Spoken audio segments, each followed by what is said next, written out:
You'll see.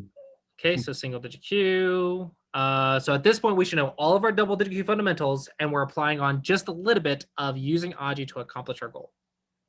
Okay. Okay, technically the right side is bigger, but what? What is this? Why are we being weird? We are single digit Q. Okay, so in this case, for white to deal with weird stuff, go back to basics. Take the base. Okay, take the base. And he does weird stuff, and you just attack and survive. That's already just good locally for you. Yeah, black's going to play elsewhere, but it's okay. This is better than if he had just played this one. So it's not like you have to punish severely. So let's compare these two. Like, let's compare this position to this position. You see white has a white is in a lot better position by a bit. By a bit. So it's not too difficult. You could be a little bit more aggressive too, like this. Like you could do a lot here. The more stronger you get, the more you can punish this stuff. But if you don't know what to do, go back to basics and just bases. So this one, could be careful. Yeah, we're backing off a little bit. You're the one to control the side, so cut. Black's just playing confusing go, and white's getting confused. I really don't like this confusing go strategy though, because you're gonna get stuck really hard soon if you play confusing go. Okay, I really just don't like any of black's moves because we're ignoring weak groups, we're not approaching properly, Yeah. this is not a proper extension.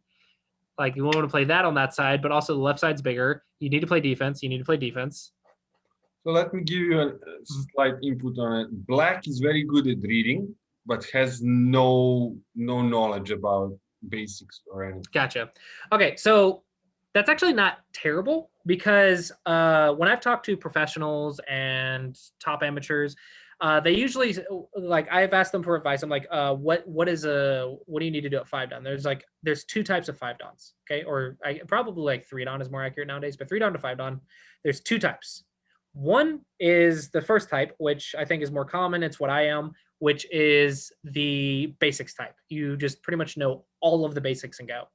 The other is the heavy fighty type, which I think there a lot of Koreans are. It's just heavy on fighting and reading, but they have no basics to speak of whatsoever. But they're really good at reading. Those are the two types of 5-dan. So likely he's the reading type, from what you're saying. However, I really think it's better to learn the basics first and learn the fighting later. Even though fighting is more fun, the basics are harder to learn the stronger you are. Like, it's really hard to go back and learn all the basic shapes and basic patterns. However, reading is also hard.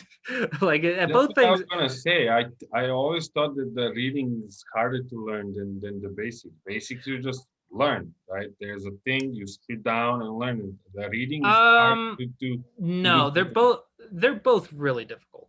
So what they told me is there's two types of 5-dans.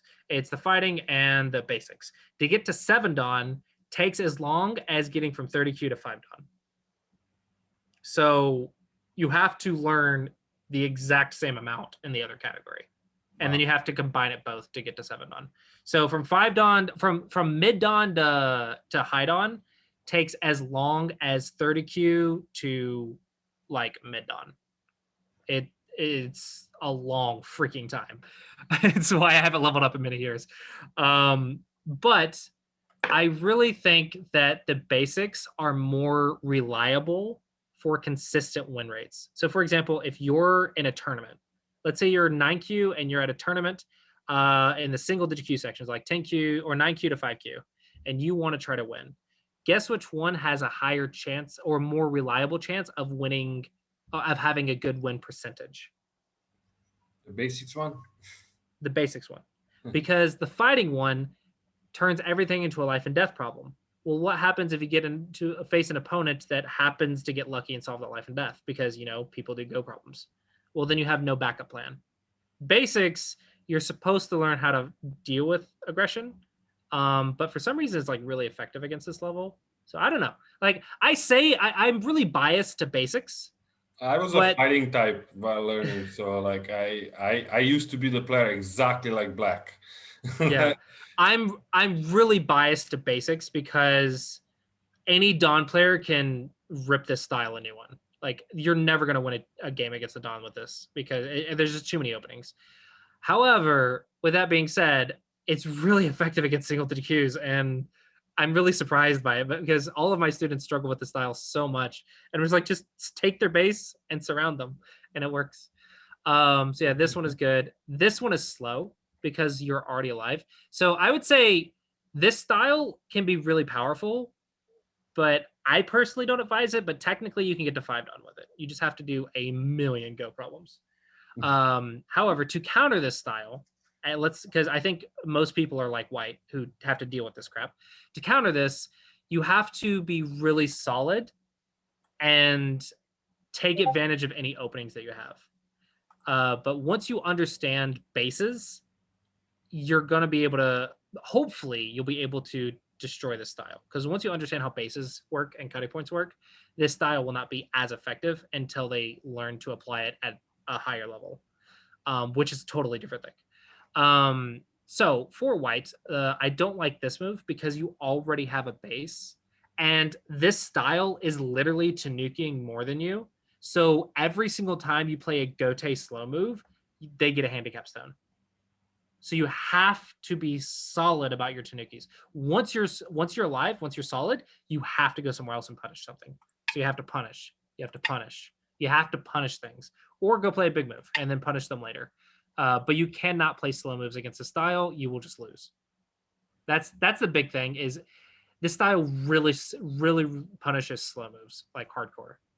So Black just immediately lives, and he has time to because he played a slow move.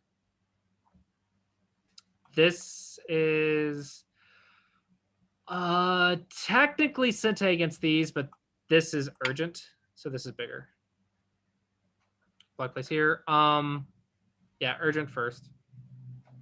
So I think the rule that I was told was this jump for Black is bigger than an extension from a star point, but smaller than a Shamari. I think is what I was told about this move. But this was before AI, so I don't even know with AI. Okay, this is fine. Interesting pincer. I mean, just it's not common, but it's not bad. Okay, we're jumping, so we're worried about the Moyo. Do we know the jump here though? Because 3-3 is the more common one, and you should play just like as you know. You should not play just like as you don't know. However, if you want to learn it, I encourage you to look it up and study it. But I really question that you know this just like, because most people don't, and I don't know you, so you might, but most people don't. Fourth line is just better. Fourth line territory is really big. You don't really play into Knight's Move here because you're not putting on severe pressure because you played a 3 space. So it's not like you're putting on severe pressure. Like boom, boom, boom, I'm alive. So it's not like it's severe pressure. So you don't want to leave invasion points like that. So fourth line is just better. Of course. Of course. Why would you not be? The style. Yeah. Let's see. Push, block. Probably. But this is okay. This is more conventional. And then surround.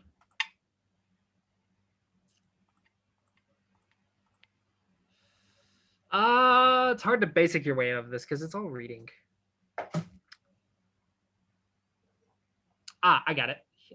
This one's not basic, I guess, but here, and then there's still invasion Aji over here. And then this position gets destroyed. Black's really good at making these reading heavy though. So you know what? For White, make a base. What are the basics? Base. Here. He can block. Boom, boom, boom. Forcing moves. And it destroys this stone. You can go play elsewhere again because Sente. So yeah, make a base. That's the key here. Make a base. Make a base. This move is normally possible, but your opponent's looking at cutting you, and if your opponent's better at fighting than you want to attack with strength, not with weakness. Or you want to start a fight with strength, not with weakness. Yeah, this is tough. Probably this is the move you're looking for if you're trying to squeeze. Oh no, this is falling apart. Oh dear. Oh dear. Oh dear. Okay, that's good life on the left, but in your corner. Yeah, the fighting here really decides, right? Yeah. Yeah. Maybe take a liberty is better. Just go down, take a liberty. Because liberties give forcing moves into Sujis.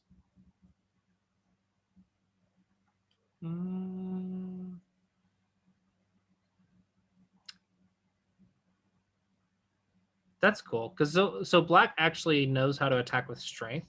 So black's attacking is like very interesting.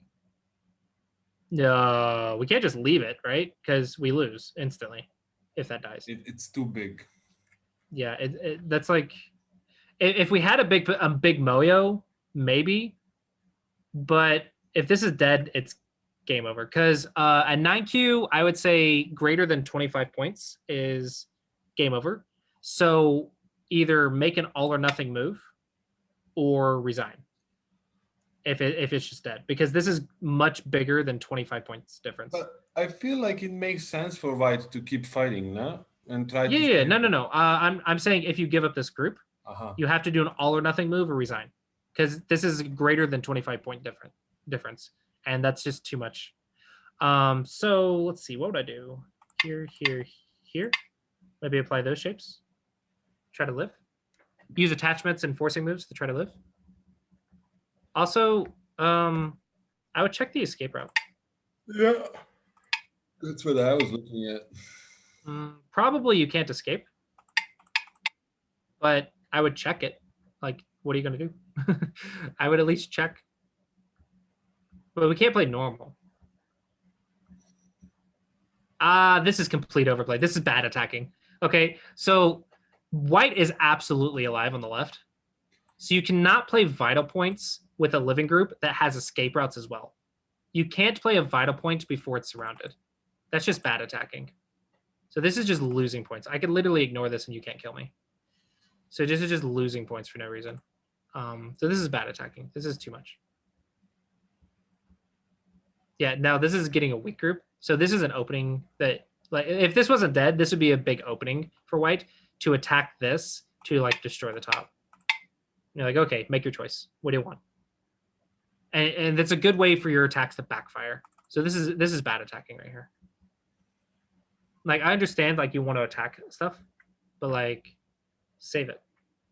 Maybe you can cap and threaten to activate that stone or something. Actually, this is just bad. It's just a bad exchange. You can just win, but just play points and you just win. So maybe that's a thing for black is learn when to stop attacking. When you're up by 30 points, all you have to do is play big moves and you'll win. As long as you don't get attacked severely anywhere, you'll win. There's no way exchanging big moves, your opponent can make up a 30-point difference. They have to do something desperate. So when you're up by this amount, you need to be able to flip that switch and just go for points.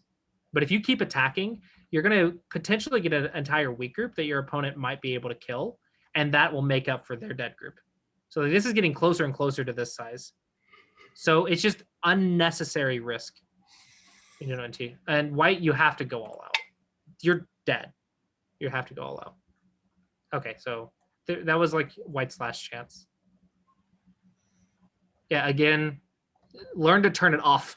That's probably what is keeping you giving you some losses, is when you actually are up by this amount, turn it off and just play big moves. Yeah. Being able to flip that switch, like you can just win. You just win. Why would you keep going? Just reduce, boop, boop, and just win. Easy peasy. You have like a 90% chance to win. Why would you give your opponent something to attack? Just no weak groups and you win. So I think that's my advice for this game. White, to deal with this type of style, this is for anyone, I guess. To deal with this type of style, you have to really watch your bases and your opponent's bases, and then really find ways to play big moves. Watch your connections and bases. So let's see how he handles this one. Yeah, this is just good for white. Okay, so that one was handled quite well. Yeah, you get some influence, but you can deal with that.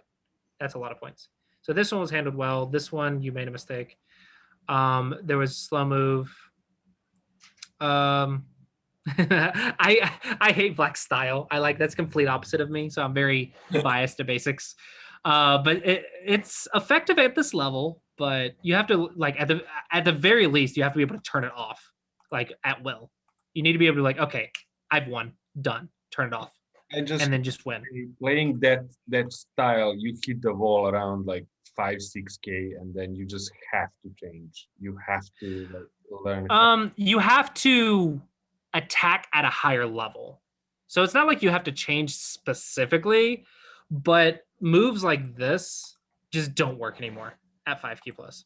Moves like this one, this is just bad. After a certain point, your opponent's going to respond correctly. You can't do it anymore. So if you wanted to attack, you would have something like this. Something that's a lot more difficult. So you just level up your confusing Aji attacks, and then you can do it. But you can't do the simple stuff like this anymore. After you get to 5Q, you're going to have to level it up. So it's not like you can't play it to 5-don, but you can't play the simple attacks to 5-don. That just doesn't work. So you do have to level up the attacks after a certain point. But I am not the teacher to tell you that, because I would tell you not to play this style in the first place.